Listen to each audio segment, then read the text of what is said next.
Hello and welcome to College of Idaho Insights. I'm Dustin Wunderlich, and today I'm here with Professors Carrie Hunter and Jasper Lacalzi from the Department of Political Economy and Steve Mon from our Department of History. Today we'll be talking about the Stand Your Ground law in Florida. And Carrie, why don't you tell us a little bit about the implications of the Stand Your Ground law? As a political philosopher, I love the Stand Your Ground law. Not loving you support, not that you necessarily not that I support the law, but it's fun. It's fun to talk about it in class. When our founding father, Thomas Jefferson, wrote in the Declaration of Independence that we hold these truths to be self-evident, that all men, mind you, are endowed by their Creator with unalienable rights. And the purpose of government basically is to protect those rights. But indeed, the founders did believe that that is the job of government, to police the rights that God has endowed us with. On the flip side, Emma Goldman and other anarchist types don't believe governments should have the responsibility of policing rights. Rather, they would keep that in the hands of citizens. So in some ways, the Florida Stand Your Ground law is challenging the founders' assumption that government which they get from Locke. Yeah. Right. Which they get based on, yeah. Lockean social contract theory. That's assuming that the role of civil society or government in a civil society is to police our rights because we don't trust individuals to do that themselves, because individuals tend to be partial to their own interest and tend to be irrational at times, as perhaps we saw recently in the Florida situation. We don't know that. Isn't there also kind of an economic division of labor argument there too? That it's more efficient for us to turn the protection of these rights over to the government, so then I can pursue other interests, which I'm better at doing. I think that's certainly part of it. But in my mind, the bigger part is we just don't trust everyone to have the capacity in the heat of the moment to do what's right. I mean, Locke's fundamental assumption is that in a state of nature, we enjoy life, liberty, and property to the extent that others around us don't violently wrest it away from us. And the whole point of establishing a social contract is to give up only enough liberty to protect those three fundamental things and not any more. The question becomes, if you increasingly turn police powers over to individuals or small groups of individuals within civil society, are you fundamentally undermining the right to life? In the Trayvon Martin case, there are those who see this as a clear demonstration of going too far in the direction of wresting from government the right to oversee law enforcement. But it's not like when government is doing this with the police force, they don't ever go too far. There's millions of that's why Locke said when the government goes too far, it is in fact not only the right but the responsibility of those who made the social contract to begin with to rebel. Well, well, couldn't you say then that Zimmerman and his community force there, that government wasn't doing their job? They were rebelling against young men walking through their gated community to buy Skittles. They were arguing. It's Jeb Bush. It's Jeb Bush and those in the state legislature of Florida who passed the Stand Your Ground law, who are saying we don't trust government alone doing this. So it's not really anybody rebelling. It's the state legislature saying we're giving up on the situation in which we're those giving kinds up of situations on can occur. the idea of civil society. We're going to turn police power back to the individual. Because they feel the police haven't adequately done their job. And he calls all these times and they never do anything. Because there's not enough. It's too hard to have enough police officers everywhere all the time. Or at least so give the responsibility competent. back to the people. Individuals to protect themselves. Stand your ground. And from an anarcho-syndicalist point of view, that is a reasonable approach to take. Because, of course, with the anarcho-syndicalists, What is believe, an anarcho-syndicalist? anarcho-syndicalists believe, number one, in federated anarchist-style government. That is no central powers. They also believed in the syndicalization of the organization of industry.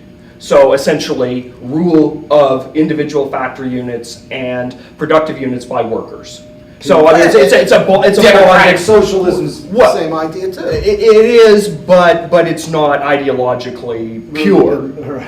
If you see what I'm saying. But what anarchists essentially argue is precisely Right. what Jeb Bush is arguing. Right. The The importance government, of the individual. not only is the government not equipped in this particular instance to protect citizens, but also government itself is inherently dangerous. I mean, this is what Rosa Luxemburg argued against Lenin, right? Sort of in the leftist debates of the turn of the century, that you can't turn this amount of power over to governments because what will happen is governments will become tyrannous. In fact, Luxemburg essentially, predicted the rise of a Stalin in a leftist system that was centralized and ran a command economy over both. Ran a command economy and command government. What's problematic for a Jeb Bush, though, to take in Is that he's the governor. He's the governor. Is to be compared to Stalin. Well, that's true. No, you're right. It's hard to be a libertarian anarchist and be governor. And I think our governor sees the same thing. That you want to say, well, you need less government. You are the government. It's hard to be part of the government and be an anarchist. Which again is why I find this so fascinating in the classroom, to be able to examine the anarchistic tendencies of government leaders like Jeb Bush. Well, and the fact that what they're channeling is not, in fact, anything that a sociologist would recognize as the reality of the dangers that face individuals in a modern society. Steven Pinker, for example, recently published a book called The Better Angels of Our Nature, in which he argues we live in the safest society that humans have ever experienced. Particularly from the 1980s. Well, but that's a sociologist's argument. It's not an individualist's argument. And what the sociologist says, look at murder rates. Compare them historically. The early modern period is incredibly violent. The medieval period is even more violent. And our archaeological record suggests that our early societies of hunter-gatherers are extraordinarily violent, going against actually a lot of the almost mythological imaginings of earlier anthropologists that matriarchal early societies were peaceful and then were taken over by patriarchal violent types. So the implications of this are that we're going to become even more violent. We're going to become more violent if we go back and start Exactly. And Pinker's implication, again, he's got a political agenda. Pinker's implication is the more state you have, the safer you are, right? That is the correlation that exists from the social scientist's point of view. That's his essential implication. And in his book, when he looks at American cities, which have essentially medieval levels of ongoing violence, his argument about why that exists in American cities, not Caldwell, not even close. Caldwell, in fact, is safer than Boise if you look at the crime statistics. I agree, I know. But that if you look at a place like New Orleans or Philadelphia or any major American city, the reason that you have these heightened levels of violence is that Black Americans, in effect, live in what is a stateless society. That is, they do not participate in civil society. They are pushed outside. They see the police as adversaries rather than advocates. They don't see themselves as having power within the system, and they function as effectively stateless communities. That's Pinker's argument, and it does go to the founding father Locke's argument, essentially, that government is the only really efficient means of securing everyone's rights and safety relatively equally. Because when we all have to carry the burden of policing our own rights, protecting our rights, we tend to get a little trigger happy when someone's. Well, I mean, if you think about it, how do humans, right, sort of perceive threat? They perceive threat based upon personal experience and the emotional response to personal experience. They don't read the statistics of sociologists. They don't read crime statistics. We're not rational. Television. It's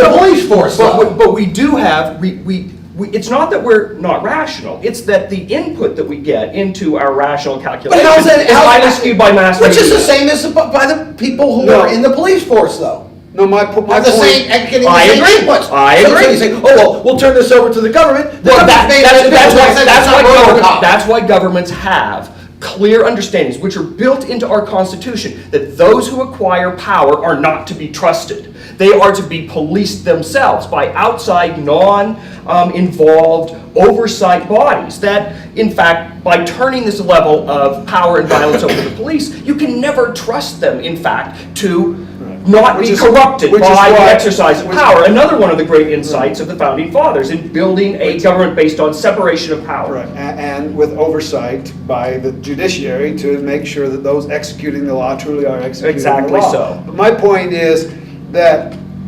Locke and Founding Father types understood that in the pressure of the moment, individuals are not capable of always being reasonable because we're filled with fear, because, I mean, we're reacting rather than thinking. And we always see our personal interest rather than collective interest first. Precisely, and we misjudge even our personal interest because, again, we're incapable of fully listening to the law of nature, which is reason, which tells us to maintain a certain sense of civility and restraint. So that's why you create government. The cops are supposed to be objective onlookers who are capable of implementing the law without personally being affected. They're supposed to be. Right, and then we have a judiciary that oversees them. By turning the stand your ground law is basically rejecting all of that I agree. and asking every single individual to be both lawmaker, law executor, and the judiciary power governing self, judging self, seeing whether or not you've exercised the law Right, properly. and But that's a real big step. But I think there's another tradition in the country too, I think that you see after the founding, into the early 19th century, of the idea of voluntary associations. That we don't turn everything over to government, Right. that we can, through cooperative means, accomplish things, and that's Tocqueville sees that. Well, that's And the I think paradox, that- isn't it, of civil society? It's right, and I teach that in my evidence proof of knowledge class about how when it's in the best interest of the whole for us to cooperate, how do you get that to happen?